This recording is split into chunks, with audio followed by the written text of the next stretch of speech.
મહેસાણા જિલ્લાના કડી તાલુકાના શિયાપુર ગામે ગઈકાલે મોડી રાત્રે નજીવી બાબતે બે જૂથો વચ્ચે હિંસક ઘર્ષણ સર્જાયું હતું।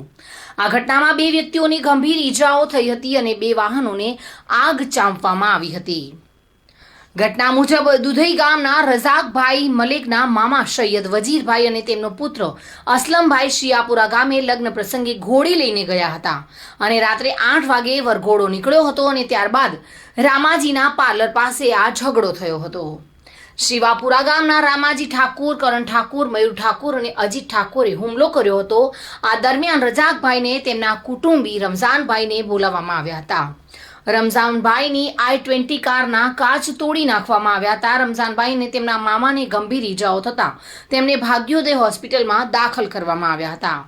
તો બીજી તરફ રામાજી ઠાકોરના જણાવ્યા મુજબ દુધઈ ગામના રઝાકભાઈ મલેક, વજીરભાઈ સૈયદ, અસલમભાઈ સૈયદ અને યાસીન ઉર્ફે કાળિયો મલેકે મયુર ઠાકોરને અપશબ્દો કહ્યા હતા।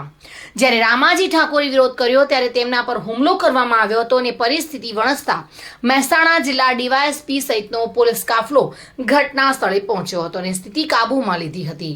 પોલીસે આ મામલે આગળની કાર્યવાહી હાથ ધરી છે। મહેસાણા જિલ્લાના કડીના શિયાપુરમાં ₹10ની નોટ બદલવા મામલો બીચક્યો હતો। બે જૂથ વચ્ચે મારામારી થઈ હતી, બે વાહનોને આગ ચાંપી હતી અને 3 ઈસમને ગંભીર ઈજા થઈ હતી। જો કે ઘટના સ્થળે ડીવાયએસપી સહિત પોલીસ કાફલો દોડી આવ્યો હતો।